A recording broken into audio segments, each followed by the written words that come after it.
La plus grande partie de sa vie terrestre, notre Sauveur la passe en patient labeur à Nazareth, dans un atelier de charpentier, tandis qu'il vivait avec des paysans et des artisans dont il ne recevait ni attention ni honneur. Le prince de la vie était entouré d'anges. Il s'acquittait tout aussi fidèlement de sa mission en exerçant son humble métier qu'en guérissant les malades ou qu'en marchant sur les flots agités de la mer de Galilée. De même, dans les devoirs les plus humbles et la condition la plus modeste, nous pouvons suivre Jésus et travailler avec lui. L'apôtre dit que chacun, frère, demeure devant Dieu dans l'état où il était lorsqu'il a été appelé. 1 Corinthiens 7, 24.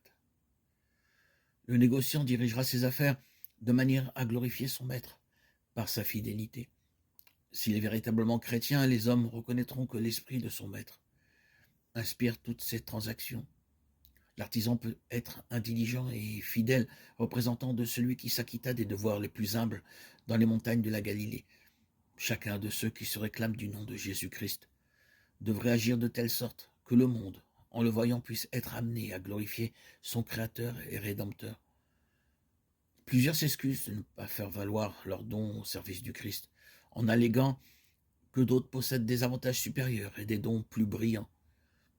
L'opinion semble généralement prévaloir que seuls ceux qui possèdent des talents spéciaux doivent consacrer leurs facultés au service de Dieu. Un grand nombre paraissent convaincus que quelques favorisés seulement ont reçu des talents, à l'exclusion de tous les autres, et que ceux-ci, naturellement, ne sont appelés à participer ni aux travaux ni aux récompenses. Mais ce n'est pas là ce que nous apprend la parabole des talents. Quand le maître de la maison appela ses serviteurs, il assigna à chacun sa tâche. Avec un esprit aimant, nous pouvons vaquer aux devoirs les plus humbles, comme pour le Seigneur. Colossiens 3, 23. Si l'amour de Dieu est dans le cœur, il se manifestera dans la vie. Le doux parfum du Christ nous enveloppera, et notre influence produira des effets heureux sur notre entourage. N'attendez pas de grandes occasions ni des dons remarquables avant de commencer à travailler pour Dieu. Ne vous préoccupez pas non plus de ce que le monde pensera de vous. Si votre vie de chaque jour témoigne de la pureté et de la sincérité de votre foi, et si vos semblables ont la conviction que vous désirez leur faire du bien, vos efforts ne seront pas entièrement vains. Le plus humble et le plus pauvre des disciples de Jésus peut être en bénédiction à d'autres. Il peut ignorer le bien qu'il fait, mais par son influence inconsciente, il produira des vagues de bénédiction qui augmenteront en étendue et en profondeur, et dont il ne connaîtra les résultats qu'au jour de la récompense finale. Il peut ne pas avoir l'impression de faire de grandes choses,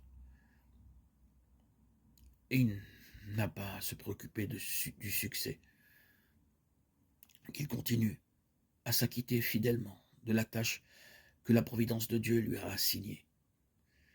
Et sa vie ne sera pas inutile. Son âme réfléchira de plus en plus fidèlement l'image de Jésus-Christ.